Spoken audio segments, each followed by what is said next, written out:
enemy? And they asked specifically, they're like, what have been the biggest like wake up calls for you? And it was something to the effect of like, first and foremost, not everything is a scam.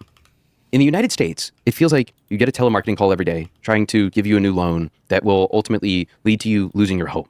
Like, my grandma received this all the time. She would receive calls about a reverse mortgage. She was like 87 or something. She started getting these calls. They're like, oh, hey, Rosemary, you want to have $800,000 right now? Or whatever nonsense, some sort of terrible term loan.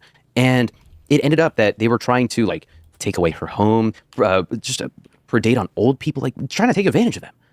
And okay, but a reverse mortgage isn't like a scam per se, right? It's not just necessarily, but I would assume if somebody's calling an old person, it's a fucking scammer. Yeah, I would agree with that. Yeah.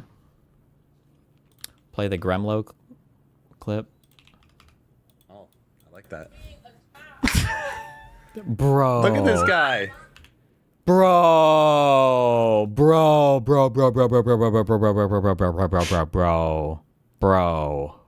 know that guy. He's wearing pumps. And look how short he is. Why would you ever set yourself up like this? And what is this outfit? This is an outfit that you would expect on like a moderately attractive woman. Yeah, I don't think I've ever seen a man in such a breedable stance. Look at this. What? With breedable clothing too. True. What is Oh my God! here? Change out his head. Like this and guy it's is like, getting excited, going behind him. He's like, damn. All right. Wait a second. Oh, look at him. Yeah, we gotta set that studio back up. Bro. Yeah. Well, Steve, when you say that, you actually do, right? Yep, I'm working on it. I think that means yes. Yeah.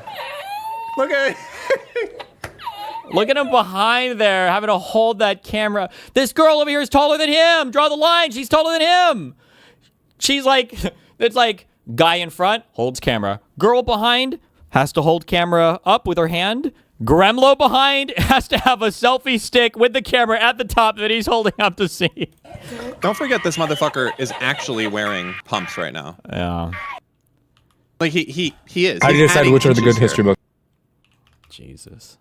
Feels like there is this. Wait, sorry, real quick. And which aren't. The 30-second test. If the book's about another part of the world, flip to the bibliography, which you can do on Amazon, and see, is there anything in the language of the country in question in the bibliography? Like how much? And if there is zip, I would toss it. How many of you would be interested in reading a book that says it knows everything about the United States and there's not a single I think I ripped my example even from her. English source cited? I think you'd regard the book as garbage. Americans do this routinely, and it's a problem with political science degrees. You need to pass a language test, and don't try Spanish if you think you're going to talk about the Middle East. If it's going to be Middle East, it better be something like Arabic, Farsi, Turkic, Hebrew, and better yet, if you're really going to be a serious Middle Eastern expert, try all four. Jesus. How do you decide? It's constant, like, maybe not a buffer per se, but there's this idea that not everything around you is trying to scam you out of every single dollar that you have or every single RMB that you have in your bank account. And that's like a kind of refreshing feeling because it kind of instills this degree of trust in the people who live around you. In my own case, I barely speak Chinese. I barely speak anything. And I've been shocked that even a lot of old heads who are in their 60s or 70s have come up to me. And some of them actually speak perfect English, which is shocking to me, and are so welcoming from even my old head neighbor. They speak perfect English, which is shocking to me. In what part? Is he still in the capital cities? Because if you go to any capital city, basically on the fucking planet, like 80% of the people speak English. Well, the parts of the planet I've been to. Although I'm willing to bet even through Africa, there are going to be a ton of English speakers in your capital cities. Probably in some of Southeast Asia. My uncle neighbors who see me, welcome to our neighborhood. I know you're from America. Welcome. I know America and China have had a tumultuous relationship, but still welcome. Thank you so much. No shot has anybody ever said that in real life.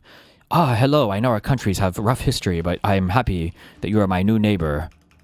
No shot. You know why I know this is not true? Because all of his neighbors are probably other white people that fucking moved from the United States that all live together.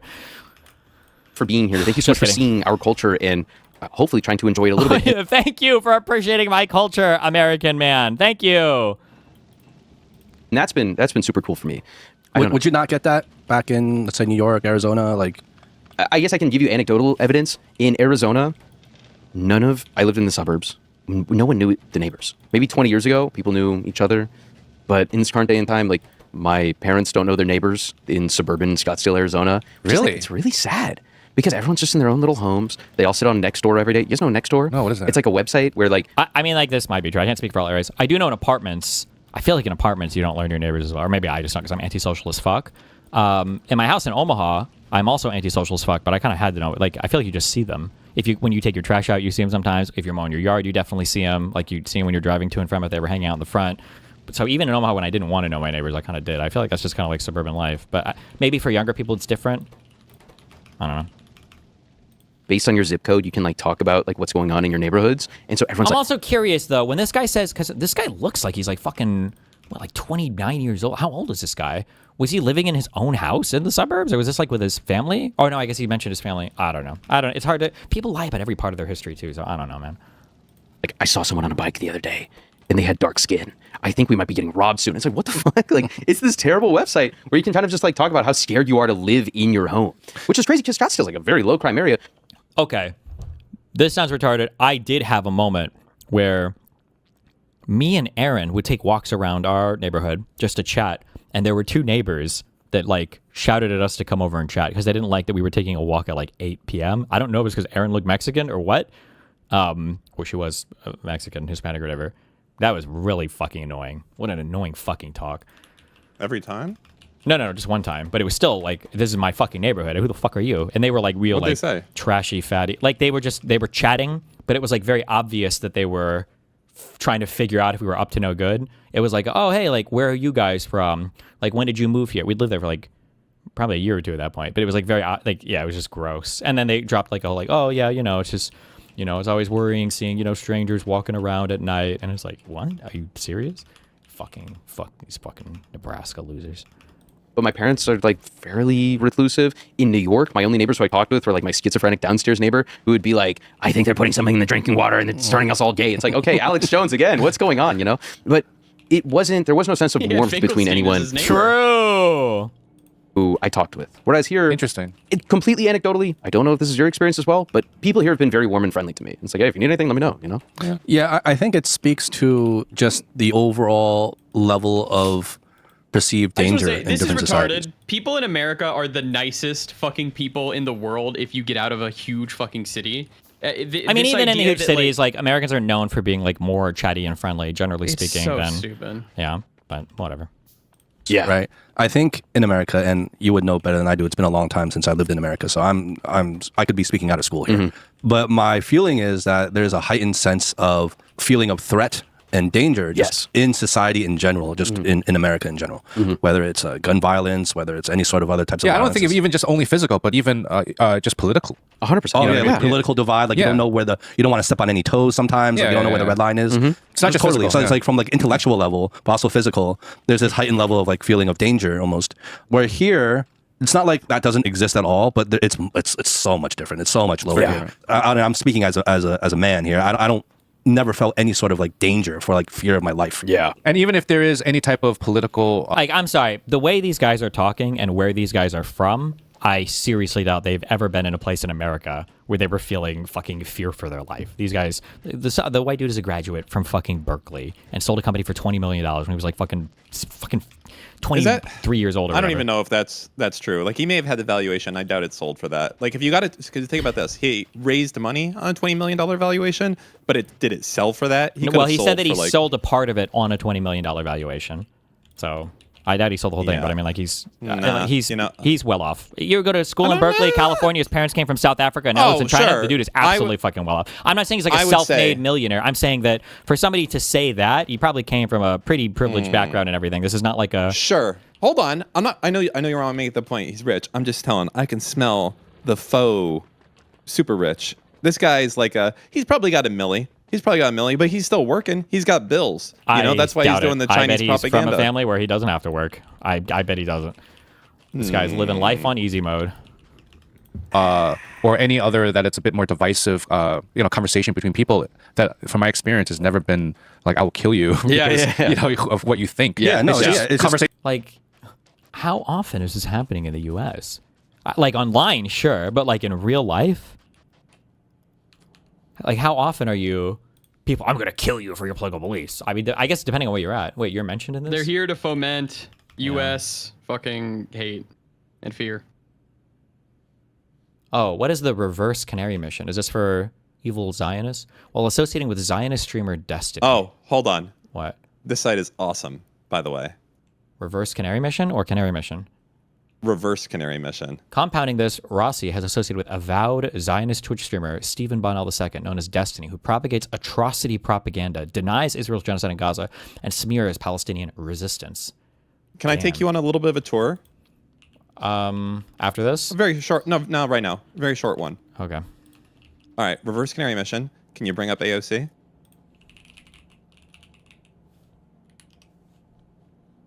I like the in Arabic loading page. Oh my god. Where's the search on this? All people. I think you can just go to the home page. Or there, yeah, that should work. I love all people. Okay, then I want you to pull up Ilhan Omar. What am I doing? The fact that these people have a page, but then we're almost there.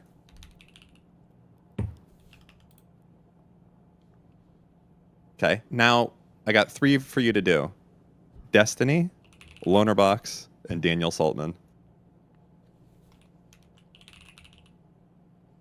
Loner box is there. Oh, but have you seen the articles, though? I bet they're bad. Wait, are you not there? Daniel Saltman. Oh, Dan Saltman. I'm probably under Stephen Bunnell. Based.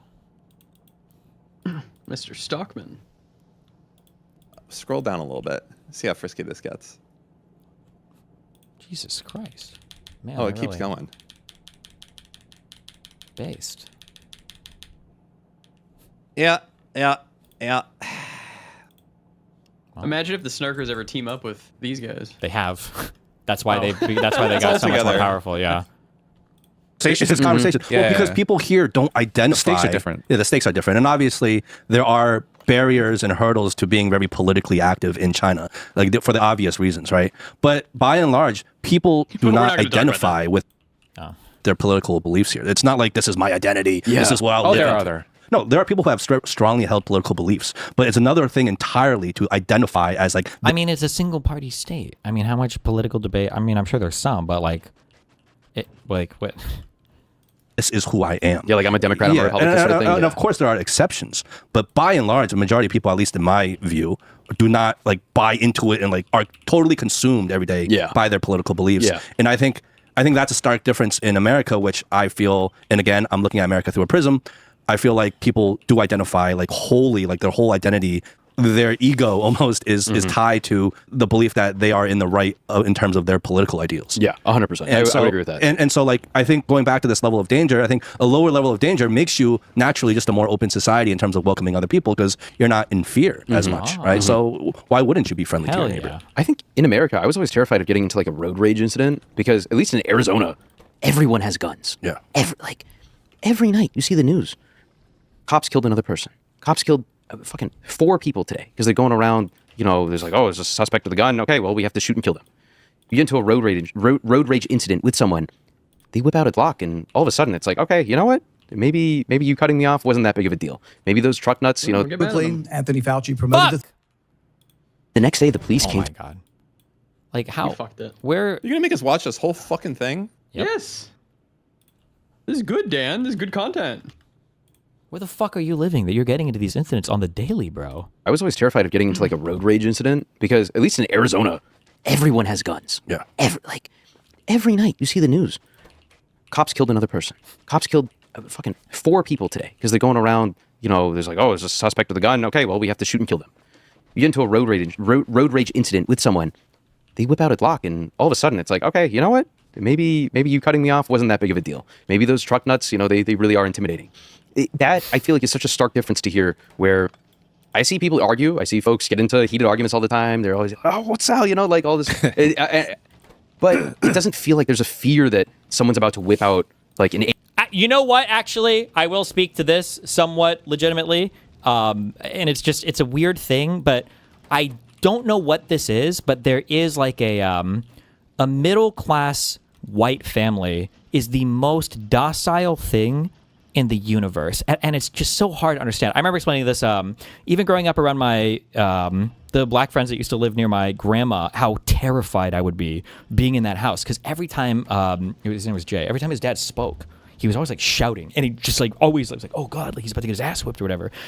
They were just, for black people, they were always so loud. And every time I would come down to Hialeah to stay with my Cuban family, my grandma and then my great aunt, they would shout at each other. Cuban people speaking is like so loud. I thought they were always like about to fucking beat the shit out of each other. And then in my house with my mom and her brother Rob, when they were talking in Spanish, it was always like loud and shouting at each other. But white people are very quiet. There's no shouting unless somebody's really, really, really mad. And I guess if you've like, I don't know, maybe if you've been in that environment and you've never been around like ethnic people or people of color or whatever the fuck, I don't know. Maybe there are some quieter people that aren't just like white middle class or whatever. I don't know. Maybe they just get like really frightened and really scared like very easily. It is exclusively like white middle classy people, because if you're around like rednecky people, like they're also loud and they shout and they fucking throw shit and whatever. Yeah, I don't know. AR-15 or something, and like do some crazy shit, and that's so jarring. Like I've heard fights before here, but I'm not like afraid of them, if that makes sense. Fisticuffs. You'll get some fisticuffs. Oh yeah, I've seen a little bit of like hand play here and there, and I'm like, okay, that's fine. Yeah, we do the old school way here. Yeah, do that, but no more, please, And I feel like that is. It makes you feel like maybe this is corny, but it makes you feel like a little bit more human, where you can have meaningful disagreements with people, even if it gets really heated.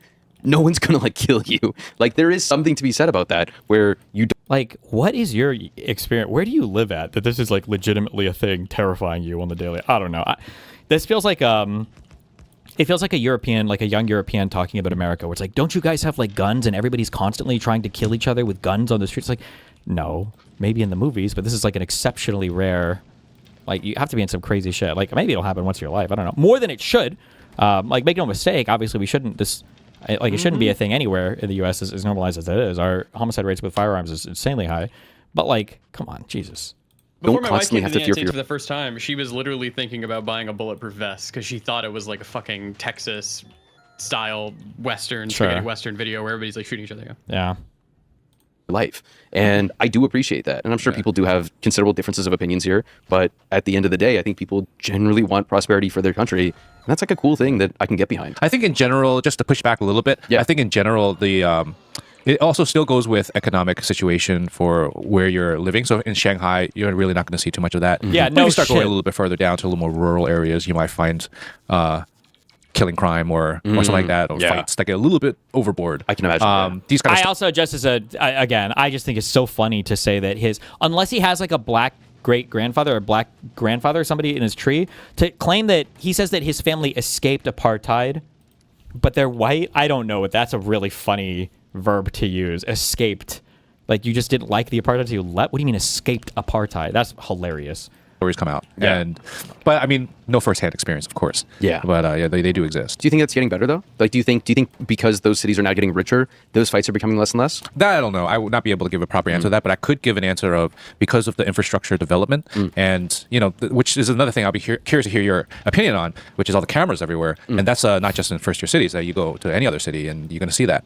I mean, that's been, I would say, the biggest deterrent of crime. You sacrifice your quote-unquote privacy by walking around town and you can get tracked, but at the end of the day, you're safer. It just depends on how you... Now, earlier, I feel like this guy was shitting on the white guy was shitting on Palantir and everything, but maybe if it's Palantir, maybe that's an okay company, but Palantir, not okay company. I don't know, maybe. You view it, right? I think I'm actually so sad to find out that Milo is a tanky fuck. I really liked him. There's just some things you just got to give. Like, if you've got a friend who's European, you just got to accept he's going to hate Eastern Europeans. If you got a friend in the South, probably racist as fuck. If you're following a content creator and they do any kind of politics at all, they probably hate Israel. And if they're under the age of 25, they're probably tanky. These are just the things you have to accept now. It is what it is. What are you going to do? It's like Kanye. Kanye's going to say the N-word. Well, Kanye's black. I fucked up. I meant he was going to be a Nazi. That's okay. I got you. What are you going to do? It's all good. I have two sort of goofy anecdotal experiences with the camera system here. In, what was it? I think December of 2025, last year, a couple months after I moved here, I was still under the impression that there was this big surveillance apparatus around us and that we were constantly, there's face tracking and there was this very sophisticated mechanism to determine where everyone is at all times. Like there's a machine like calculating exactly. When did you believe in the social Please, credit score? Jesus, please, Benjamin Netanyahu, let this guy in like a year make a video on why he had to move from China. Please. Why? He never would. What do you mean? Well, it happens a lot of the times that like Americans go to Russia and then like the Russians fucking hate them and like they get all their shit fucked. And then they make a video of like why The Russia shit wasn't is as different. great. Those are like retarded people that go to Russia. This guy's like a propagandist. Like, Oh, God. there's a Okay. reason why fully informed people like Hassan only stayed 1 day in shithole Cuba. Hassan doesn't go to Russia to do propaganda. And Hassan would go to China for a long time. Like, these places are able to put them up in much nicer areas where they have like the ultra Five-star first world hotels, experiences. Yeah. Okay. No, not before coming here. Okay. But now that I'm here, I'm like, I wish they had it. Like, Like you want I'm the like, social dude, credit score. those people on e-scooters running down the sidewalk, almost driving me over. I'm like, I they want them need to be it. penalized, They need yeah. it. No, but I had flown back into PVG Airport, Pudong Airport in Shanghai, and as I was going to my Didi, It's also funny that, like, I don't know this guy's age. He looks really young. He's probably in his 30s. But, like, what you're describing there is not moving from country to country or having an experience. What you're describing there is called getting old. It's literally a get off my lawn moment. Like, yeah, you know, the more that I think about it now, these motherfuckers riding their scooters everywhere, kicking people on the streets, I kind of do want there to be mass surveillance. That's called getting older, yes, because you don't give a fuck about this shit when you're a kid. But when you're older, you hate these motherfuckers because now they're running you over. I'd been flying the entire day. I was exhausted, and I get to the spot where you call it Didi, and someone comes up to me and he's like, "Hey, do you wanna ride home?" I was like, "Fuck, all right. Here's my Didi. If you can match the price, let's do it." And he's like, "Okay, let's do it." So we start going down to his car, and as I'm about to put my bags into the trunk of his car, a police officer walks over and is like, "Hey, do you know this guy?" I'm like, "No, he's a taxi driver, I assume." And he's like, No. Come with me. And he's like, "This guy's a known scammer. He's going to take you home. He's going to drop you off in front of your place, but he's going to say, 'All right, now you owe me 10 times what I told you at the airport.'" And Every fucking foreign thing fucking does this, okay? Fuck everybody, all right? Actually, I say foreign. I'm sorry. They do this shit in America, too. If you haven't learned, if you've ever been in an airport and there's a dude standing up front who's like, "Oh, do you need a ride? Taxi? Do you need a ride?" They're never taxis. They're always at designated areas. If you take a ride from any of these people, you will get scammed. he's going to try to scam you out of this money, the original negotiated price that you had come up with. I'm like, "Oh, fuck, man. All right, that's fine. I'll catch a Didi." And he's like, "Actually, come with me. Can you cooperate with the investigation?" Yeah, just don't pay them, true. You could actually get a free ride out of it, I guess, if you just don't pay them. This happened to me the first time I went to fucking New York City with Melina. I felt like a retard. And I realized it like 5 minutes into our ride into the city where I was like, wait, we're in like a black SUV, no app, this guy, fuck. Why would, he's not marked as a taxi. This guy's fucking scamming us. But when he dropped us off where we were, I said I didn't have any money except for like, I think I looked up the fare on Uber or whatever, and it was like $50. And I was like, I don't have any money. I've only got $50. And there was like, there was a cop down the street. He's like, well, maybe we have to go to the cops. I was like, I mean, I guess if you want, we can go talk to the cops, but I don't have any money. I'm sorry. And then he took my 50 and we left. So fuck him. It's 1 a.m. at this point. I am exhausted. I'd literally been flying for probably 12 hours that day. I'm like, dude, and I had a flight at PVG at like 8 a.m. the next day. I'm like, dude, I really just kind of want to go home, man. I'm really tired. But he's like, no, please cooperate. I'm like, fuck, okay. So I go to the police station inside Pudong Airport, and it's this team. As an American, I'm terrified of police.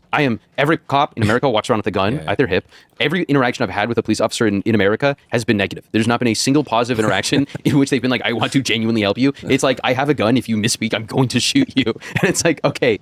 Well, when These are guys you retarded? Also, when are you interacting with cops?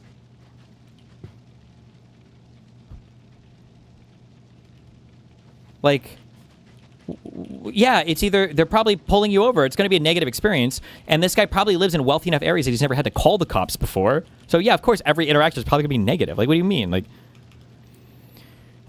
somebody said, Destiny's reaction to Dave's video was the most massive cope of the century. Not everyone that's pro-Palestinian is Hassan. True. I can't believe I'm saying this, but Professor Dave's video was in many ways, well, maybe I just haven't heard it, worse than the stuff that Hassan says about Israel-Palestine. I've never seen Hassan, maybe he does lightly, but I've never seen Hassan heavily engage in the race realism arguments that Professor Dave did. That was crazy.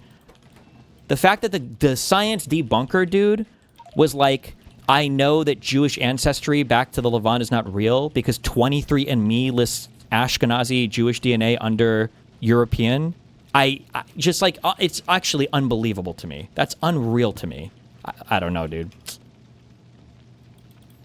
Destiny, is this true at all? Like, I get the apprehension around cops. I'm always like, did I fuck up something? Am I carrying something? I shouldn't be, yada, yada. But I haven't really been afraid of the cops. I mean, the problem is that, like, every cop in America acts like they're fucking John Wayne. I don't know why. They just always have this, like, fucking... I don't know how to explain it. And maybe that's not true. Not ever. No, I mean, like, I've encountered friendly cops before, but too many of them have that attitude of, like, where you going? What are you doing? They're like, okay, Mr. Badass, like, fuck off. So I go to this police station. There's like, I don't know, probably 10 cops, and maybe 6 of them huddled around this little screen. And they're like, okay, we need to find the right frame of him coming up to you in the security footage so we can use it in this case against him, because there have been probably 6 or 7 different cases against him at this point in time. I'm like, oh, okay, easy, bro. You have the face surveillance technology. Use the fucking fingerprint scanner or whatever you got going on in this shit. Yeah, no problem. And we sit there and we literally go through it like frame by frame. And he's like, which camera do you think it was? Do you think it was one over here? I'm like, I thought you were supposed to know this. I thought this is a surveillance state, bro. I thought you had the master AI telling you. Like, yeah, I thought there was some like Palantir, Chinese Palantir going through and like determining where everyone is. What's going on here? And he's like, oh no, we have to figure out what camera it is. I was like, oh my God. Okay, so I think it's this camera. And after like 30 minutes, we found the right camera.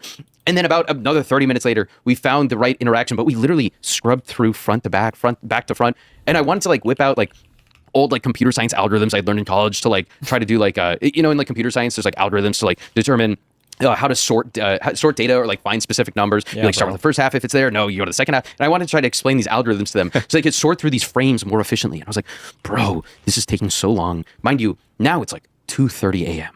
And I'm like, I have to be back here at this very point in like 6 hours, no, like 4 hours. Like, I don't even know if it's worthwhile going home at this point. Can we please use whatever advanced surveillance technology you're hiding from me to just find these people already?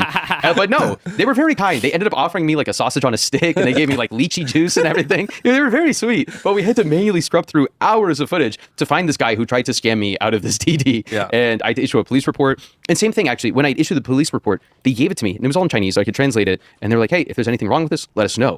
And I translated it, and like there were some issues with it. It was saying like he came up and he wouldn't let Eric leave without like getting in his car. And I was like, oh man, maybe they're like trying to frame this guy for something. Maybe that's not good. And so I said to the guy, I'm like, hey, like he didn't do this part. I don't want him to get into like more trouble than he needs to. I'm sure he's just trying to pay the bills. You know, like it sucks that he has to resort to this, but I don't want him to like, you know, serve time in prison for this. Like that's crazy. And they're like, oh, okay, that's fine. What actually happened? Just tell us. And so I revised everything, and they just wrote it up on the spot, and I signed it, and it was totally fine. I was shocked to hear that there was like there didn't seem to be the corruption that I had grown accustomed to in the United States, and that was a very jarring experience. And it made me wish that there was indeed this sort of mythical surveillance technology that was actually monitoring everyone at all times, so I could have just saved that hour or two sitting in that police station. Yeah. But there was that, and then there was one very recent, very brief thing where we were in Chongqing, and our friend's visiting from the United States. That's crazy. And she received cash from her ex-boyfriend's grandmother, who was this little old 80-something-year-old Chinese lady in like Flushing, Queens, and she used this cash to buy jewelry from, I think it's like Blackhead Jewelry, something, a very mainstream jewelry brand here. And the next day, the police came to our door in the hotel we were staying at. They're like, hey, your friend used fake banknotes. These are fraudulent. These are like scam banknotes. These were not real. And I was like, oh my God, we're going to prison. Also, you pay cash with it? She paid cash because she's like a tourist. Yeah, yeah. She'd received cash from like this grandma, you know, like the old heads in the US, I guess they still have some like actual physical cash. And she used it to buy this jewelry. So the cops came to the door and were like, hey, she bought with like fraudulent cash. And I was like, we're going to prison. We're never getting out of Chongqing. I'm going to die in this prison here. And this is horrible. And they're like, can you just like pay them? And I was like, yeah, sure, no problem. So I scanned their WeChat code. They're like, if you want to leave a voice message, you can send them a voice message. And they held up the phone. I was like, I'm so sorry. Like, I had no idea it's our friend. She's visiting. I feel so bad. If there's anything I can do to make up for it, please let me know. I feel terrible for like potentially trying to scam you, obviously unintentionally. And they were like, okay, she's here. And they left. I was like, oh my God. I wonder if this guy, like, obviously I don't know, but like, I wonder if this guy is just like telling stories about how he's like getting scammed and he doesn't realize it. That like these weren't cops that came up to him. They were just like random fucking Chinese people. They were like, bro, let's like scam this retarded fuck American. And it's just, I don't know. Now what?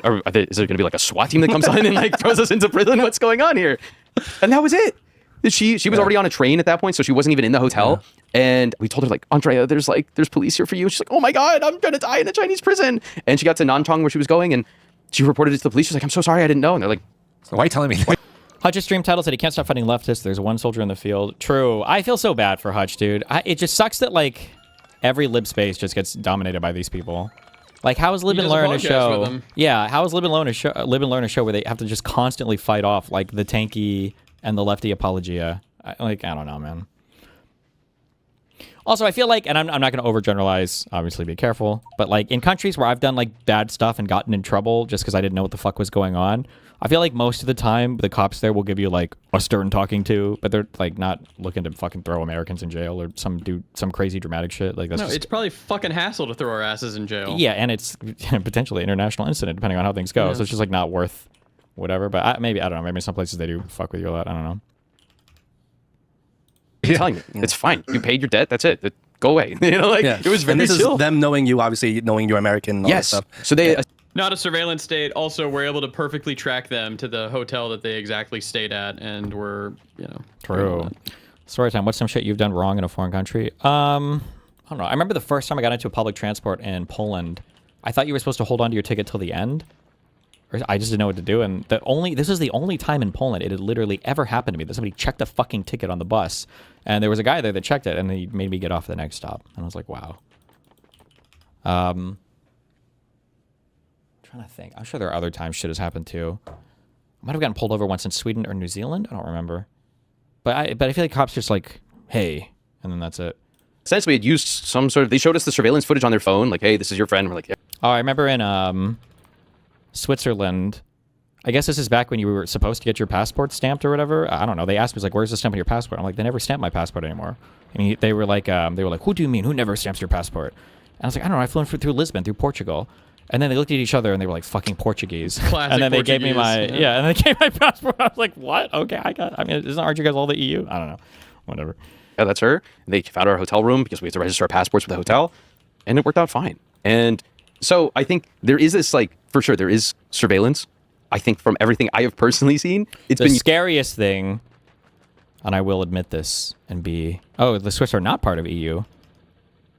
Wait, where is Zurich? Is that Switzerland? Or is that... Zurich, I think, is Switzerland. It could be Germany, but I'm pretty sure it's Switzerland.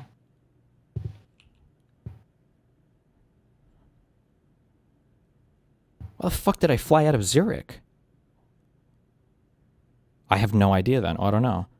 Or maybe I connected through Zurich and I flew in through... Oh, I bet I flew from Charles de Gaulle, CDG, to Zurich. And then in Zurich, maybe that's where they're doing passport control. Maybe. I don't know. Oh, I'm sorry. They have free movement, but they aren't in the EU. Oh, whatever. Same shit. Oh, fuck off. used for good. I don't know if there are instances in which maybe it's been used for not great things, but from everything that I've personally experienced, it has made my life materially better. And I do appreciate that because, the shop owner got their money. We didn't end up accidentally scamming them. And the taxi driver was able to have like a fair, dignified case against him when he was trying to scam people, of course. And that so far has been a fairly net positive. Oh, come to Sweden, my man? Oh, okay, yeah. The only thing where you get no leeway, I will complain about this till the day that I die. The parking fuckers in Sweden. They are the Why'd you Jason even pay, Bournes. though? Because I legitimately got like 15 tickets when I was there for 2 weeks. I feel like they would have. But they're not gonna do anything. They would have extradited me. Oh my god. Also, I have a wife in Sweden, right? I don't know what kind of liability that she would incur, or I did, and I don't like. If I obviously I want to go back. Yeah, that's fair. And it's like what, 200, 300 bucks? No, those tickets were much did you have to expensive. pay? I feel like they were like 100 euros each. They were expensive tickets. They don't fuck scammed around, your bro. ass. They don't fuck around. There was a dude following me. I swear to God, they don't fuck around. It's like 3 minutes. They will catch you every fucking time in Sweden. You will always get caught illegally parking every single time. Every single time. I'm not joking. Live in my life, but I don't. Have you guys had anything similar? Have you had to deal with any sort of crazy surveillance stories or camera stories? No. Not in terms of surveillance. I mean, I had my No. run-in with police. I was very scared in the moment because it was like, especially my first run-ins, I was like scared. But it was like literally nothing happened. Nothing And this ever. shows like there Fun is ride. this, no matter how progressive or open-minded or traveled we feel we are, People are retarded, and this speaks man. to like how strong the propaganda is in America, I guess. Like even us who are like, even you, like there is still this like, the stain of propaganda that we still haven't washed off, and that influences us in the way we think, especially in times of fear, right? Because then all the worst thoughts flow into mind, right? Oh, yeah. And times when I've felt afraid, all like the worst thoughts of American or Western narrative about China start rushing in immediately. It's fascinating and almost ridiculous how fast those thoughts. It is cool that China has no propaganda. I do like that part of China, that they've eliminated all propaganda. That's really cool.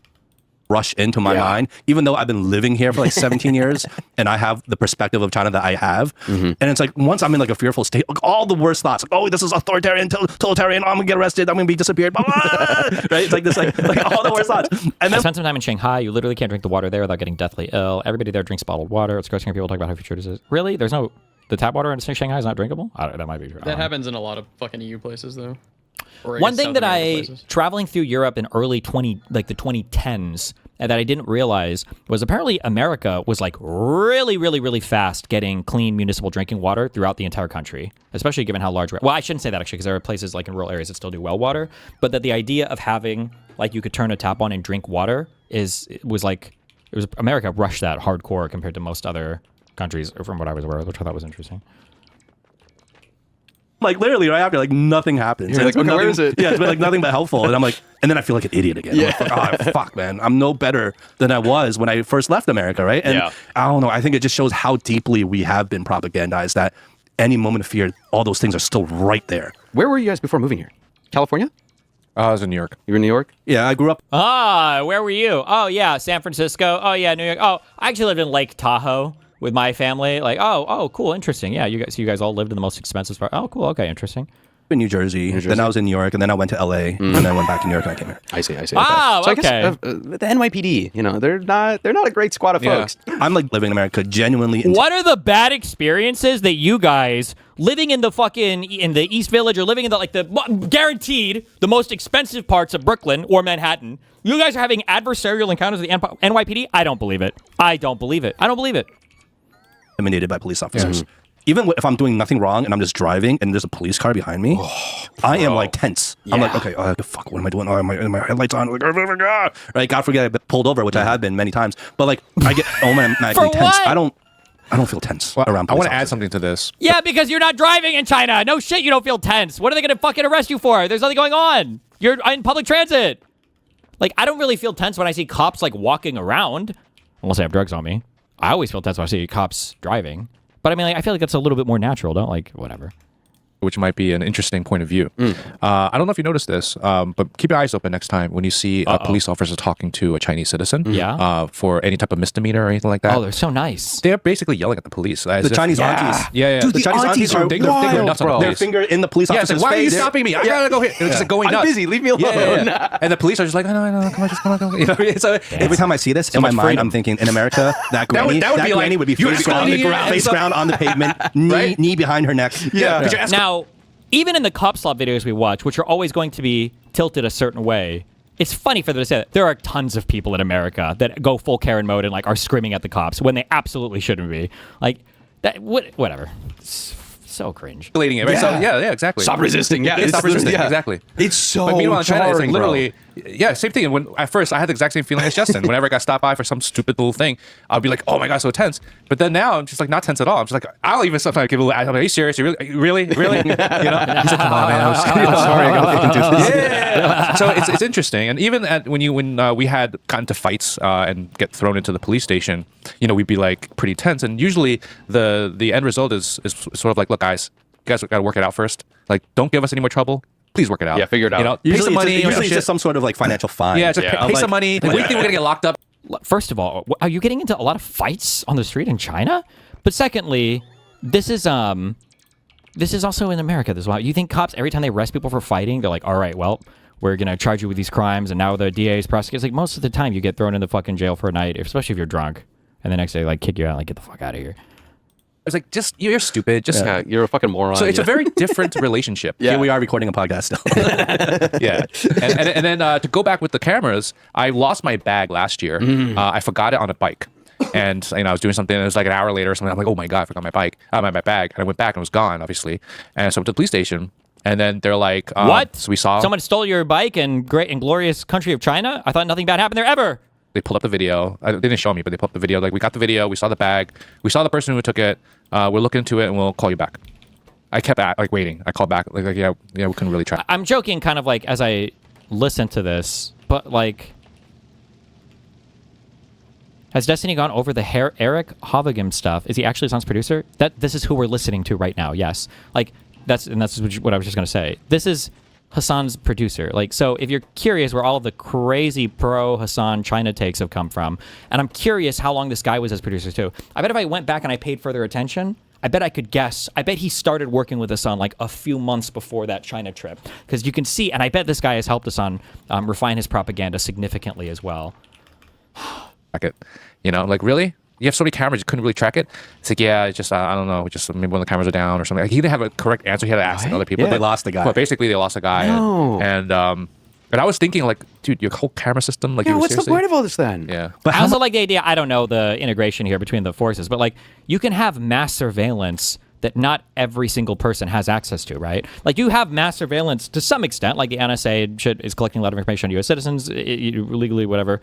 But just because they're doing that doesn't mean that like a Podunk County sheriff that pulls you over can bring up the fucking NSA database to, you know, go after you for like, I don't know if it's the same with local Chinese cops. If any cop just has access to every single fucking camera and can pull up whatever, but much of that is again like the Western narrative of like Chinese society is like some sort of Black Mirror dystopian, like everyone's like face scan thing, like they have like the score and all the information you want on every single person. I mean, like, yes, this is not to say like they have a lot of information on who we are and everything, but the idea of like real time tracking across the entire society. I think the American perspective of like monitoring is the idea of like there's actively some person like sitting in front of like a screen or like hundreds of people sitting in front of a screen, staring at you, watching you. So that idea has always been goofy. I'm sure they do track some people like that, especially if they're like special foreigners or in certain areas. But the problem now is that with AI, you can probably do all of this stuff incredibly effectively.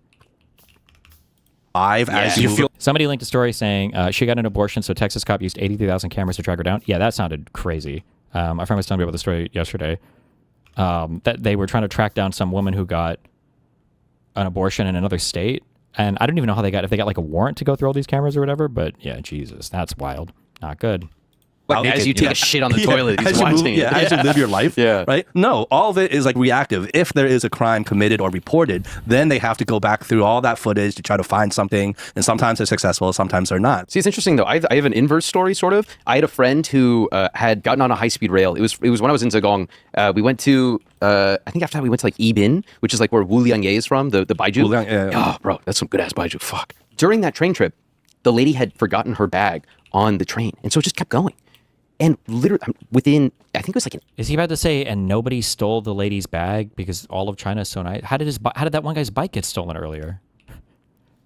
hour and a half. They had called the train station and been like, hey, I left my bag on the train. They used whatever like cameras to find out where the bag was. They got it. They put it into some like, I think it was like a DD delivery guy or something. He drove it like a town over, and within like an hour and a half, she had the bag with her computer, multiple cameras, literally like tens of thousands of dollars worth of like not only like physical equipment, but also like footage she had shot from like different countries and stuff on hard drives and whatnot. Like worth a Doesn't most, I don't know, if you've ever had your iPhone stolen before though, you can easily tell because if you can track it on the Find My, doesn't most of the stolen shit end up in places in China? Isn't it literally China where all of the stolen phones end up, where they hack them apart? Or is that going to like places in Taiwan or Hong Kong or some shit?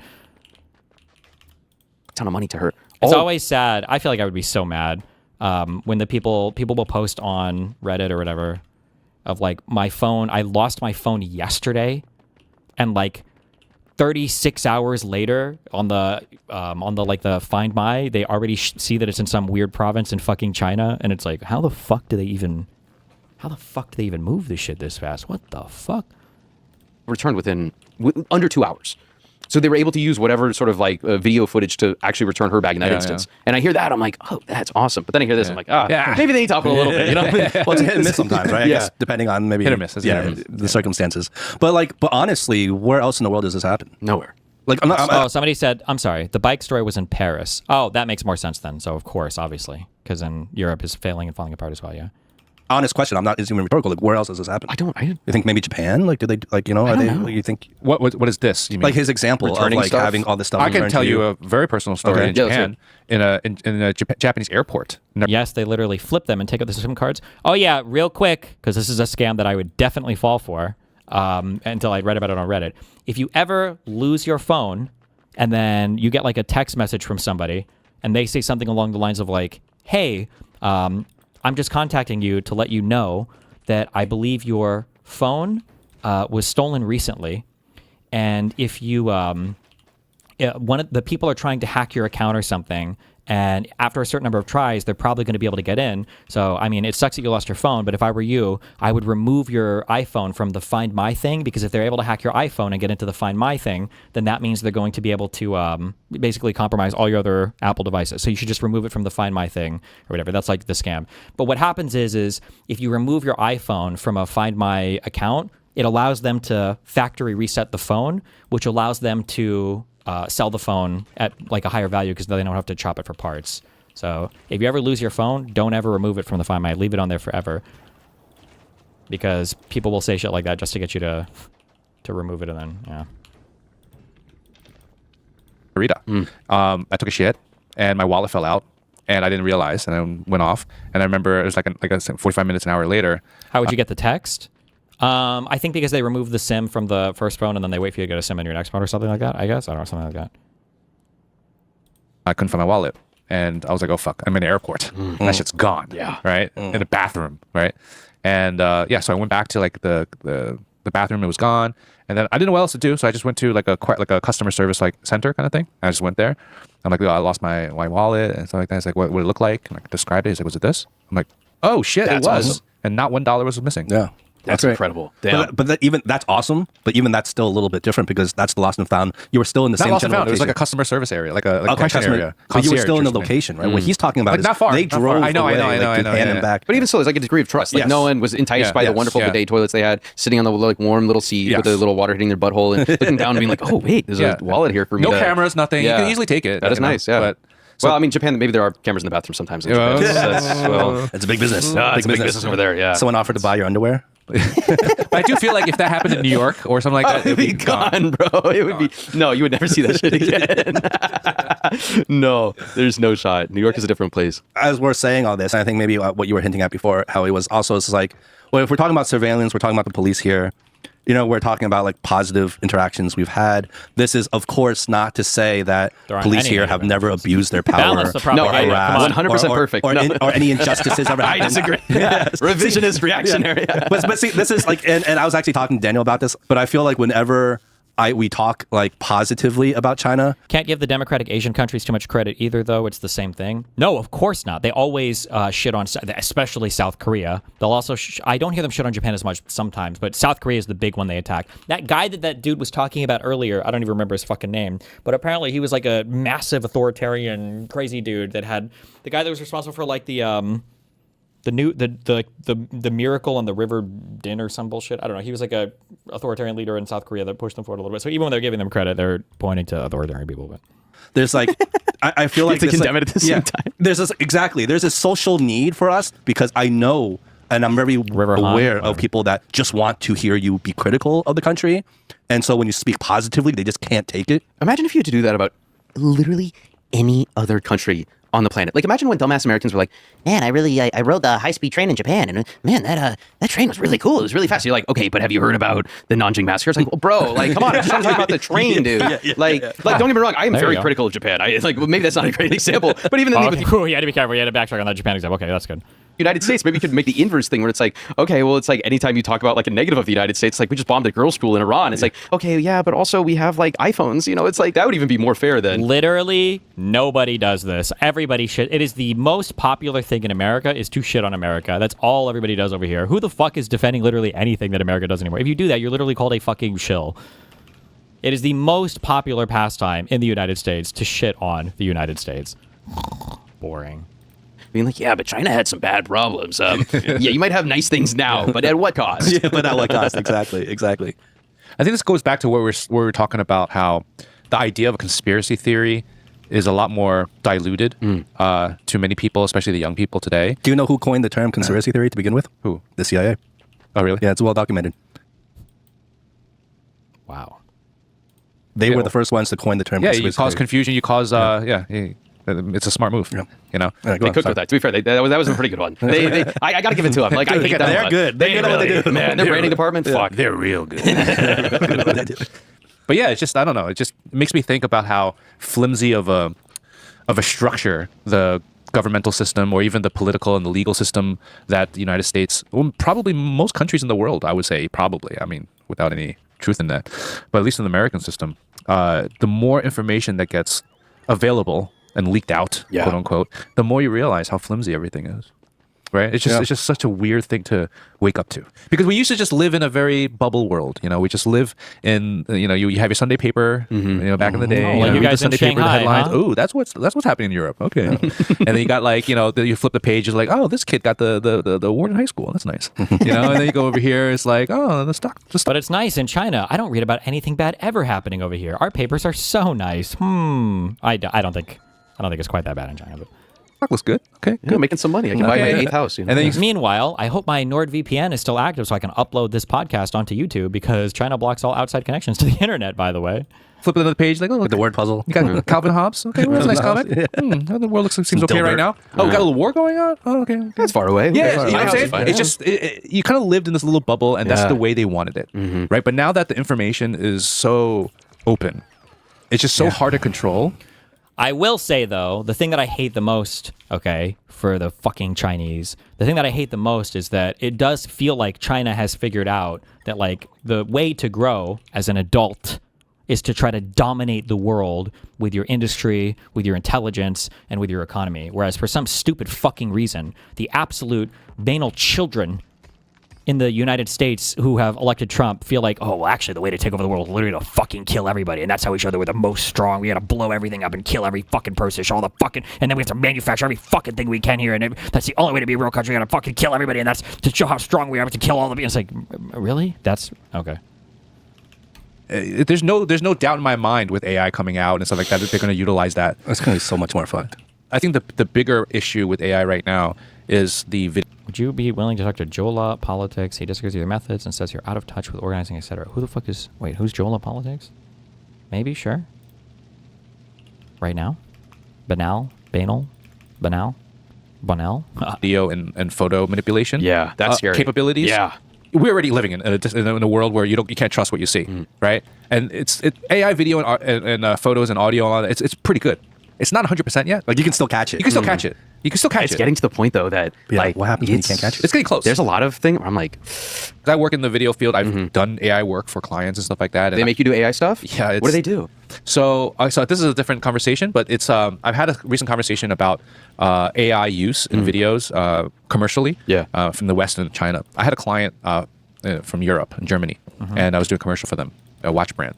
And so we were talking about AI, right? And I was like, so what's it like over there? So because AI is getting crazy over here in China, so what's it like over there? They're like, nah, yeah, we don't really like to use it, and it's still a bit of a taboo, Okay, all right. And I mean, it's there. You got the slop, I'm like, A lot of slop. Yeah, a lot of slop. A lot of slop. It's like, we don't really want to use it, stuff like that. Maybe for like some VFX, but not like all AI video. No way, And I'm like, yeah, I get it. They're like, how about you in China? I'm like, no, it's the opposite here. People are pretty welcoming of it.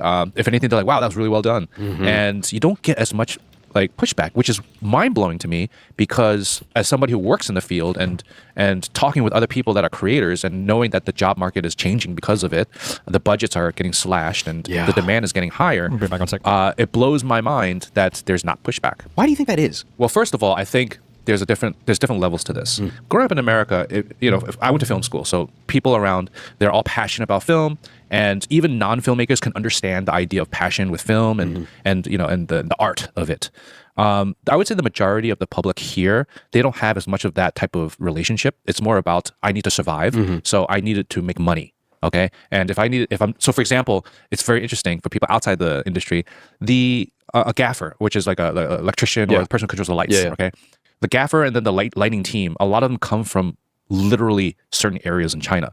So you got like the Sichuan crowd, you got the Henan crowd, you got different crowd. They own there's like a whole bunch of them own the equipment and like all the team members, and they just come from these little provinces, like little areas. They're almost like gangs, right? Yes. like they control that, like, that part of the industry. Cartels. Yeah, literally. The Gaffer cartel. Everyone thinks it's the Jews. It's actually the Sichuanese. So it's very interesting. But what I'm trying to get at is, because if you talk to some of like the grips and stuff like that, and you have some conversation, you're not going to get to the level of being like, what's your favorite film? Or what are some films you really like? They probably like, I don't know. I just do my job. Wow. You know. But meanwhile, in the States or something like that, you talk to a grip. Maybe they want to be a gaffer. They want to be a DP, and so they're kind of like, yeah, I love this film. So it's a very different relationship to filmmaking. So now I'm not saying everyone's like that. Of course, you're going to have anomalies, but I would say the general consensus is that. Now the main roles, like the DP or the director or something like that, you know, yeah, they're so passionate and stuff like that. You can have those kind of conversations, but not all of them. And so it's interesting. So based off of that, when you have that type of relationship, you're only thinking monetarily of, is it going to solve the problem? Now, if the problem is from a brand perspective, I need to create a commercial to send to the public, and the public already looks at commercials like it's a commercial. It's not a piece of art. It doesn't matter to me. It's just a commercial. That they don't care. So they're just like, whatever, it's a commercial. No one cares. It's just commercials are the devil anyway. So it doesn't matter. But then you have pushback in the West when McDonald's or Coca-Cola came out and a fully AI generated commercial. They hated that. There was a huge pushback. You know, so now only you got like Cashy and like shit, like you know, whatever those like poly market shit, you know, like those kind of fucking shit of the world companies. What's more dystopian than that? Like being able to bet on everyday life and the real. No, events. I'm serious. It's like that's horrible. It's awesome. That's horrible.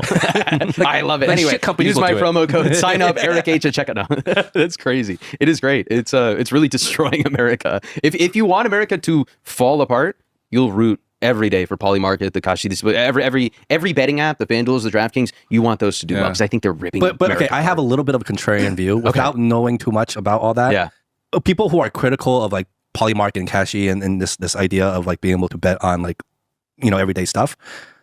Why would you be critical of that, but you're not critical of like the stock market? Like the stock market is basically gambling, and you're gambling again on corporations, and you're giving corporations money, and they're profiting from your gambling. 100% agree. I 1,000,000% agree. And so, thank you. And so, look at that. This is awesome. And so, so why is it all of a sudden a bad thing once these corporations can't profit from your betting? Yes, but it's okay when they can. I agree. Okay. Yeah, no, that's awesome. We should ban the American stock market too. The New York Stock Exchange should be abolished. We should destroy the American stock market. I think it is 100% speculative. I don't believe any like average Joe person is like investing serious amounts of money into the stock market with the real knowledge that like someone who wants a long-term benefit to the entire world or the United States even has. I think it's very much so. I want short-sighted gains. I want to invest in the GameStop. I want it to go up 100x. I want to invest in the shit coins. I want those to go up 1,000,000x. I want to invest in the next Bitcoin. You know, like they're not doing it because they see some sort of long-term vision for some world-changing product that is being invented in the United States. They're doing it for the exact same reasons. They are betting on things on Kalshi or Polymarket or whatever, and they want that short-term little monetary gain. They want the little dopamine hit. Yep. They want to be able to brag to their friends, like, yeah, bro, I got into GME like 3 years before you, you know? There's something to be said about that. But I don't think it's good for society, no. Well, see, I was coming up from a different angle in terms of like maybe not extreme as you, like I wouldn't be like wanting to ban the stock market, but I'm saying like, at least what I've heard is that most people who are critical of like Polymarket and stuff like that it's more for a moral reason. You're betting on like tragic events around the world, if they happen or not, right? Things with real life consequences. And I totally get that argument. But betting on a company, especially a big one, I mean, there are thousands and thousands of people that work under that company whose livelihoods depend on the ups and downs of that company. You're hedging your bets on whether that company is going to survive or go down or profit or not profit. The ups and downs, right? The fire those employees, go to lay off some staff. You know? Exactly. And so those bets also have real life consequences in the people that directly work for those companies, not even to mention the things that are downstream effects of what that company does. So if it's a big, let's say a defense contracting company like Lockheed. Friend of the show, Raytheon. Raytheon, friend of the show, sponsor of the show.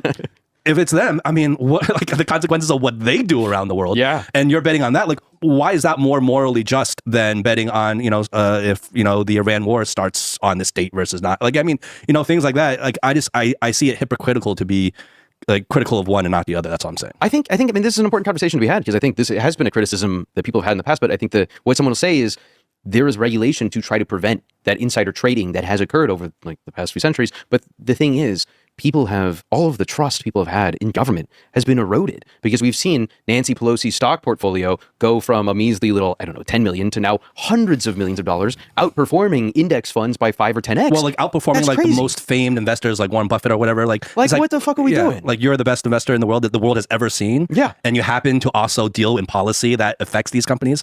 But that's the thing. That's the disillusionment. Part of the disillusionment is like there's all the rules apply, but don't apply to people in Congress. Yes. Don't apply to people in government who actually have a material effect on the outcome of these things. So I think the valuation of these things. Yes. So, but I think like the American populace is at a point now where you have some folks who like, okay, we want to enforce these laws for everyone. Of course, we don't want to be in this class of people who exploit each other. And then there's this other group of people who think, yeah, I mean, this is just, the system's always going to be this way.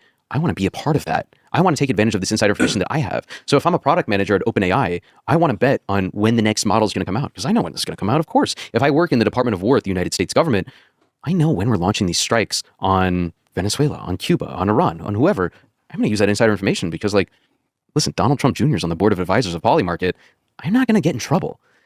Nancy Pelosi hasn't been getting in trouble. Why the fuck would I, some random like product manager at Raytheon, get in trouble for this new weapon sale we just did when I know that we're about to use these weapons on whatever country?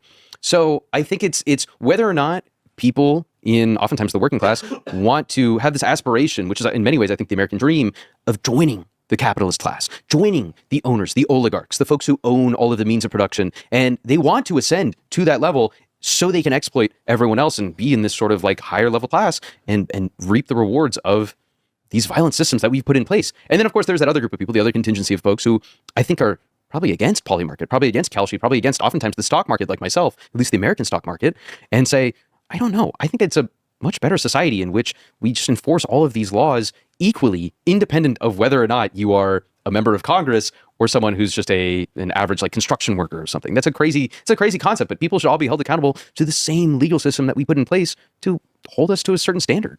Like that feels so simple, but as an American, it seems so outlandish. It seems so crazy. Yeah. I think that's one of the, I don't know how to say it, like maybe the biggest lies, I think, is that people in America have been conditioned to believe that the fight is left versus right. Yeah. And it's not. No. It's up versus down. Mm-hmm. The fight has always been up versus down. And they're the ones that want you to believe that the fight, no, it's not up versus down. It's not the upper class versus you. It's not the oligarchs versus everyone else. It's left versus right. You guys squabble about that. Yeah. While both sides, no matter left or right, are profiting from that. Yeah. And ultimately have the same goal. Some just disguise it better than the other. That's 100%. Well, that's the poly market, the left and right. Hell yeah. Which side are you going? Yeah. No, bro, it's crazy though. It's like, bro, my landlord is not a Guatemalan immigrant who came here seeking refuge from like the Mayan genocide, bro. My landlord is some faceless, nameless corporation staffed by like 3 billionaires. Like, what the fuck are we doing? You know, like, why are we trying Part to of some criminalize fund it? somewhere. Like, who Yeah. gives a shit? And you can say that to anyone on the left or the right. If you get down to the nitty gritty of it, it's like, bro, the guy who raised your rent is not some dude from like is trying to escape some terrible violent condition in like Latin America. The guy who raised your rent is some dickhead at the top of some board of CEOs who was like, well, actually, I think if we got all of these other landlords together, we can milk a little bit more. Squeeze it a little bit more. What are they going to do? What, are they going to live without a house? Fuck no, they're not going to do that. Come on. So, okay, so we're kind of talking about this idea of like runaway hypercapitalism in America, which is how I see it. Speaking to what we're talking about in terms of the younger generation in society, they're kind of feeling the cracks in that idea, and they're unfortunately paying the price for that. We've been dancing around this, but like I haven't directly asked you, like what would you identify yourself as then politically if you had to choose a label, I guess, if we had to throw you into a bucket, right? Yeah. I think it's thankfully as a consequence of some of the new developments in the United States, I think it's become much more permissible, at least in America, to describe yourself as a socialist. I think in recent time, it's been okay to say you're a democratic socialist, even very normal folks. Well, which is what Zoran said. Yes, yeah. I would say I'm a socialist. I think I am very interested in the various communist nations around the world that have uplifted so many people out of poverty. I would like to learn from them as much as I possibly can, and communize the United States of America, brother. But no, like genuinely, I would like to learn as much as I can and try to bring some of those lessons back to home, back to Mamdanistan, and see if we can enact some meaningful change. I don't know if it has to be incremental or if, frankly, the entire thing needs to be turned on its head and there needs to be a whole new system. But I think that's a debate that many people around the world outside of the United States have been having for a considerable amount of time. And I think recently I've been very sympathetic to the movements that have successfully turned entire systems on their heads. So I've grown very sympathetic to the systems that I've seen abroad, such as in places like China or even Vietnam, Laos. I recently went to Laos. I went to Vietnam last month. I went to Laos last month. And oh my God. Vietnam's an exciting place. Right? A lot of people moving there. Cool. Yeah. So well, they cool. say Vietnam is now what Shanghai was like 10 years ago. Yeah, a lot of people like that like excitement level, yeah. Too many tourists, though. So many French people. Oh my God. Oh, that's a no-no then. That's a no-no then. So many French, dude. I ran into it. On a previous podcast, we were ripping on Italian people. We're talking Italian Italian people people don't know how to make pizza. Now we're like French people. Italian people. Honestly, before coming to China, I hated all Europeans. After coming to China, I hate all Europeans more, except Italians. I've met a lot of Italians here. They've been very nice. French, oh my God, bro. Why? What's wrong They're with French so people? stuck up. They're all, oh God, dude. They're like, this Chinese, they need a little sophistication. We're going to the French concession. We will have the escargot. We have the snails. They have the snails, but that was a better. Shut the fuck up, Paris. Go More back of that. to your More of that. Whatever that stinky, was, more. unshowered little bitch place. It's disgusting. The French people piss me off so much. They're so arrogant. The thing is, too, Europeans. Okay, so just as a quick thing, when we talk about like, because peace go endlessly virtue signals on this. Like, what do you mean when you say they're in the tent? What do you mean when you say we should push them out of the tent? What do you mean when you say blah, blah, blah, right? If there was anybody that was working as a Republican in the United States and we found out that the person that sets up all of their interviews is in another country talking about how like, oh yeah, I'm a secret fascist, or not, I'm openly a fascist, or openly a communist, everybody would be making a video saying like, oh, well, look at this troubling development. We've just figured out where Donald Trump is getting his talking points from, where Stephen Miller is getting his talking points from, where Benny Johnson or all those other people are getting their talking points from. This guy is just like an open communist, says it, I want to communize America, and nobody will cover it. Nobody gives a fuck. Nobody's going to talk about it. Nobody's going to, yeah. It's just cringe. Which one of the guys is Hassan's producer? This guy right here. Are very arrogant. And they think that they are brilliant. Americans, I have to give it to us, we are very dumb. We're maybe the dumbest country, the dumbest developed country out there. But like, we know we're stupid. Like, we know that we're fucking morons. And like, we're kind of okay with you it. guys? I'm okay. Like, if a Chinese person came up to me and was like, you're an idiot, you don't know anything about China, I'd be like, yeah, you're right, fucking, I'm an idiot. I'm okay with that. If they said it to a French person, they'd be like, oh, I cannot believe you are so... If you close your eyes, you can hear Hassan when he speaks. Yeah, I mean, this guy's obviously been helping Hassan a ton prep his like talking points and everything, for sure. Sophisticated is like, oh my God, I think bro. There's something here that's deeper here. There's a deeper core. There's a deeper core anger here. Your hate for French people Because runs no, deep. they haven't reckoned with anything. They emptied out Africa. All of the streets of Paris are paved with the blood of tens of millions of Africans who they enslaved, and they have not reckoned with any of it. And their food still sucks, in my opinion. It's like, bro, same with Britain, too. Britain, it's like, if you're going to go around and colonize the entire world, literally for the spice trade, to get more spices, why the fuck does your food suck so badly, bro? One of the biggest mysteries of human existence. Like, there's like a million things you can say. America is a victim of its own success in ways. Like, all of the amazing things that they're talking about China doing has been done at, yeah, they don't have to be imperialists that take over other places or whatever, because they have their own population that they can exploit, you know? Like, it's so funny that we will say American companies are evil for exploiting weak Chinese labor. And then it's like you go to China, it's like China's amazing that they've exploited all of their labor in order to build such a glorious society. While they, in a roundabout way, take advantage of all of the imperialism and wealth building and everything else that all of these other capitalist countries have done. So, I mean, like, it's cringe, whatever. It's crazy. The only good thing they've ever produced, the only good thing Britain has ever produced is chicken tikka masala. I would die on that hill. Invented in England, thank God, by a wonderful immigrant.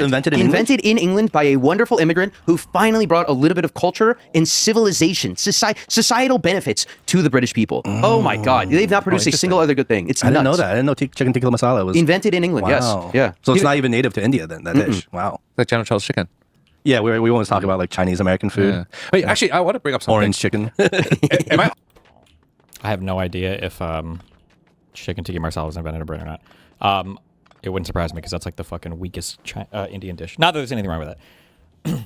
Off base on... As him mentioning American Chinese food, I still think one of the one of the funniest videos on the internet was like, it was like Chinese people and Chinese immigrants try. It was second generation versus first generation Chinese people trying. Fuck, what's the name of the place? Oh my God, Panda Express. I was thinking Kung Fu Express. Try Panda Express, and I think like every single like second, third generation immigrant, so like every like 20-year-old basically kid from San Francisco and LA are like, oh yeah, this is so horrible, so disgusting, not anything like traditional Chinese food, so gross. And I feel like for like a little over half of the dishes, the older Chinese people are like, oh, this is actually pretty good. Oh, this kind of tastes like whatever. It's just, this cringe, like, oh God, I don't know, whatever, dude. This. So we were just... By the way, we just lost all our European listeners. Sorry, Roids, my bad. Well, I'll come back a little bit on that. So we just went off on French, Italian, whoever. But we're obviously joking to a certain extent. You guys are joking about this? But what I find interesting is, what if we change those countries to China, and we're joking like fucking Chinese people and just going off? Mm-hmm. pushback would come out. Or if you say African countries or something like that, pushback would come out because it's much more sensitive to talk about it. But why also, is that? Well, because they haven't been the privileged. Yes. And European countries and Want to go 80-20 on a polymarket bet for a Stevens win for Michigan Senate? I think there's a lot of money to be made on polymarket betting on Stevens. Not even necessarily because I think she'll win, but it's like 90-10 for Syed right now, which I feel like that's way too high. I feel like something is going to happen in the upcoming media cycle that's going to make it at least switch to like 20 or 30. So you could make money like buying when she's at 10% and then selling at like 20, 25%.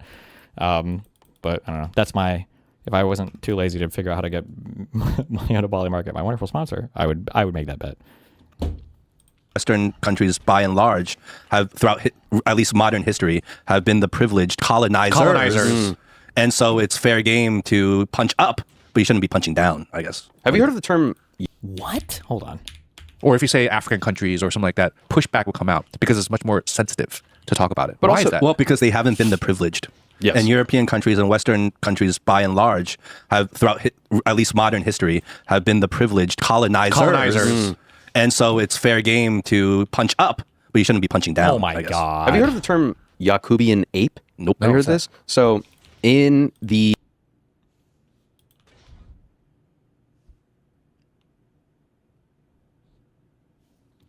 Okay. Are we... He's about to bring up how goofy this is, right? Is it Nation of Islam? There's a group of people, black people, that think that Yaqub was an evil scientist that created white people to destroy the planet or something. the idea, like there's the Nation of Islam, which is this definitely, like, it's a radical bunch of folks. I don't really believe in anything they have to say. They are very crazy in many ways, and they're kind of a cult. It's like a black nationalist cult in the United States, but they have some interesting ideas, and one of which is this idea of Yaqub, where the entire world leading up until recent history was black, brown, and then there was this evil scientist. It was this black dude with this massive forehead, like looks like Megamind almost. And he was this evil doctor, this evil scientist who invented white people to punish the rest of the people on Earth. And he sent down all of these white people to inhabit all of these regions, to colonize, to plunder. And I kind of ascribe to that. Where I'm like, you know, they kind of had a fair point. A lot of the white folks in Europe did a lot of really bad things throughout history. Only them, by the way. True. But why only we them. attribute Only this, them. we allow this Only sort of them. slander of dumbass French people is because they did so much damage to Africa, to Indochina, to the rest of the world. But even like, the parts in the Middle East, you're talking about like Israel and Palestine. I mean, fucking those Brits. lines were drawn by like was the French or the British, the too. Brits, the French as well. They were all fucking getting together and being like, "Oh, we're this white occupier. We can draw these lines." Knowing Like, what the nothing about fuck? like the cultural history, No. they just drew lines arbitrarily. This is literally not true. There's a reason why almost all of the borders that they did draw ended up basically sticking, by the way. You can call them arbitrary, but I mean, would you think the Ottoman Empire was sensitive to the needs of the individuals, you know, inside of the country or whatever you would call it prior to the Brits, you know, beating them in World War I? Like, come on. Reason why, and people are still fighting in those lands today. like India and Pakistan is such a crazy divide. Exactly. Like they should not have this tension. It was completely manufactured by the dumbass fucking British Empire who came in and split people up who had otherwise lived in a fairly borderless world for their entire existence until these. I don't know the history of India as well, but didn't India themselves and Pakistan, didn't they themselves want to do huge population transfers? I know Turkey did huge. People just have this. It's just this is like the noble savage. This is a real thing that people should be forced to address. I know nobody will ever make them, but like this idea that every single person on the planet was just this nice, peaceful person until the evil Europeans showed up is just such a retarded telling of history. It's so fucking stupid and ahistoric. It's not even ahistoric. It's like it's like retardedly fictional. It's just so, it's like they're not even trying to be. It's like straight pure propaganda. Dumbass fucking British came in and we're like, well, actually, we're gonna split you up, and now, yeah, Kashmir, good luck with that. I hope you guys figure it out. Bye, see you. And it's like, now their food still sucks, dude. It's like That's the important thing about really understanding history. Like when you know these things, a lot of the dots start connecting. Yeah. And I can also say from our French friends here that whenever we rag on them, Oh, they love it. They're like, yeah, we did it. yeah, they know. C'est la vie. especially British people, I'd say. Like at least the British people I've met Yeah. here, they're very aware of like the atrocities that the empire has committed in the past. Yeah. I appreciate that. But it's like, I don't know, this is okay. To your point, this is actually very anecdotal. This is just my personal observation. Europeans, especially Europeans that have lived here for a while, they are much more prone to lecturing you. Yeah. Where Americans don't really lecture. They have their opinions, but they kind of keep it to themselves or you know, whatever. Europeans will lecture more, I feel. They love a good lecture. Oh, they love. They're all doing TED Talks to everyone. It's all the time. It's like, Jesus Christ, bro. Yeah, the Brits come and do that shit. 8 months.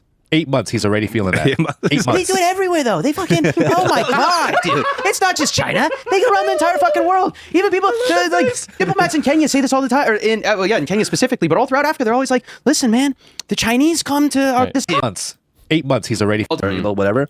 Europeans will lecture more, I feel. They love a good lecture. Oh, my God, they love... They're all doing TED Talks to everyone. It's all the time. It's like, Jesus Christ, bro. Yeah, the Brits come and do that shit. 8 months. 8 months, he's already feeling that. 8 months. They do it everywhere, though. They fucking, oh my God, dude. It's not just China. They go around the entire fucking world. Even people, like, diplomats in Kenya say this all the time, or in Kenya specifically, but all throughout Africa, they're always like, listen, man, the Chinese come to our country, they leave, we have a hospital. The Brits come to our country, they leave, we have a lecture left with us. It's like, bro, what the fuck? They don't come and bring infrastructure. They come and give us a fucking lecture about how to govern ourselves, dude. It's nuts. It's like, I wish you had had that same thought in mind when you were out here colonizing us 100 years ago. Sometimes even more recently. Rudo's 22. Thank you for the gifted subs and kick chat. Okay. Americans were dumb, but we know that we're dumb, you know? That's so funny. That's so funny. Going back to you for a second. Obviously, you have strong opinions. Yeah. You seem to be very politically active in your work, both with Zoran and everything else and the content that you do. Does activist fit for you as like you're kind of a political activist? Sure. I think whatever title best, like I guess, like allows some of the ideas I say to enter into the hearts and minds of the people. If it's activist, if it's content creator, if it's dumbass influencer who has to eat noodles and talk about the industrial development of rural China, I will do whatever the fuck it takes. Because I my only goal is to produce content that is interesting enough for people to watch, to make them to keep their attention, while also teaching them something about the material history of why things are the way they are. Christ, why bro. some countries are rich, why some countries are poor, and how we can effectively move forward and the to Western make sure world. that the tide lifts all of our boats together without having to go out and bomb the boats in the Pacific Ocean who Donald Trump says are drug trafficking or some nonsense like that. That is the only thing I care about. So activist, whatever title, I don't really give a shit. I call myself a political commentator. Sometimes I call myself a video creator, but whatever gets into hearts and minds of folks. Is there a side of you that's like telling yourself, well, look, like I gotta check myself sometimes? Because I'm sure there are plenty of people who will hear you, watch your videos, or even hear this podcast, or hear you speak on any other number of other interviews that you've done, and be like, well, this guy's a radicalist. Yeah, he's nuts. Yeah, this guy's like completely radicalist. Yeah, he's right? dressed. Yeah, because you are Chinese. because you are so far outside of that status quo norm, and you are very outspoken about that, and you're very unapologetic about that. Is there a part of you that's like, okay, well, look, I'm a human being. We're all human beings. And like all human beings, we're also very susceptible of drinking our own Kool-Aid from time to time. And we can get in this echo chamber and this rabbit hole of our own thoughts, and we can go off the deep end. Is there that part of you that's like, I have to kind of check that from time to time? No. I think the way I view things in my own personal life, and I'm very lucky in that I'm able to say, like, listen, as long as I'm able to just like have enough money to put food on the table, to have a roof over my head, I'm happy to do whatever the fuck it takes and say whatever the fuck I think is useful in this moment. Bro, you're rich. Bruh, you are the elite. You're fucking loaded. Hello? This guy's talking like he's like a preacher evangelizing, like barely making it. In order to try to get to the hearts and the minds of the people, because I think that history will absolve me. I think history will absolve people saying the same things that I'm saying right now. Because in 5 years, in 10 years from now, when things in the United States are most likely considerably worse than they are right now, people will be looking back and saying, man, there's been a few people who've been saying this was going to happen the entire time, and that there is actually a better world possible, but I don't really know what that is. Yeah, you know what? They were saying it in the 50s, 60s, and 70s and 80s as well. And then guess what happened? The Soviet Union fucking collapsed and lost. Like, okay, buddy. What did they say about what we could be doing right now? Is it too late to start implementing that? And I think it will give the folks who are saying this exact same message credibility. As things start to unravel, as things start to become more concrete, the contradictions start to sharpen around them, where rent starts to just increase at rates that it's completely unsustainable, where whatever form of automation starts getting rid of people's work, even if it's not that fucking good, like, people are going to see that. And in the same way that like you can change people's hearts and minds by taking them to China and being like, look at the material world around you, the same thing's going to happen in the United States and the West and in Europe. Dumbass Europe. And they think they're not susceptible to any of this, but they are. It's going to happen in Europe as well, where the material conditions will get to the point where they simply cannot ignore what is going on. And in that moment, people in America, in Europe, wherever, in the developed world, will look back and say, there's been some people saying this is going to happen this entire time. They've been echoing this message about trying to create a better future, not just for this rich oligarchic class, but like the actual people, myself who goes to work 10 hours a day, 8, 10, 12 hours a day, making money for someone who I've never even met in person. And I think as that starts to happen, this message will resonate deeper and deeper with people. And so even at the potential expense of alienating people right now, I do believe history will absolve some of the things that I'm saying. I hopefully all, but I'm sure I'm wrong about some things. And I hopefully won't be too arrogant to admit that in the future when I realize that I'm wrong about some things. But I think that is the struggle that I would like to think I'm going through right now, if that makes sense. It's your faith in that you're on the right side of history right now. It's conviction. Yeah. Yeah. And I think my goal is to look at history, especially post-World War II history, and figure out why things are the way they are in this new world order. Figure out what countries have done well, what countries have done poorly, and try to explain that in terms that respect the material history and also respect where people are in their own political journeys, their historical journeys, and try to figure out the best way of communicating that to people. And I know 100%, sometimes I'll probably use terms that are too stupid or too broad, too ridiculous, too fucking pedantic, and maybe speak down to folks, maybe speak up to folks. But the idea of making these videos time and time again, and trying to refine the craft video after video, is trying to get to a point where I can communicate to as broad of an audience as is possible to like receive the message, if that makes sense. And I know a lot of people are really frustrated, at least in the United States. They're very frustrated with the state of affairs. Yeah. And like I was saying, there's this creeping nihilism that's seeping into their bones. I think that's really scary. Because a lot of people want to do some cool shit. Yeah. They want things to get better, but they haven't seen that ever. And so if we shine a little light on some of the specks of history that have demonstrated that things actually can improve and sprinkle it with a little bit of revolutionary optimism, then I think, we can actually get to them little by little. Is there anything about your impression of China or your experience in China so far that you don't like? Yeah, of course. There are, of course, little quality of life elements that I'm like, it's always just like silly little things. Like people driving down the sidewalks on scooters and honking at me. It's like, bro, this is a sidewalk. You're not supposed to be driving your scooter here. That's a little frustrating. There's got to be some other things That's too. software.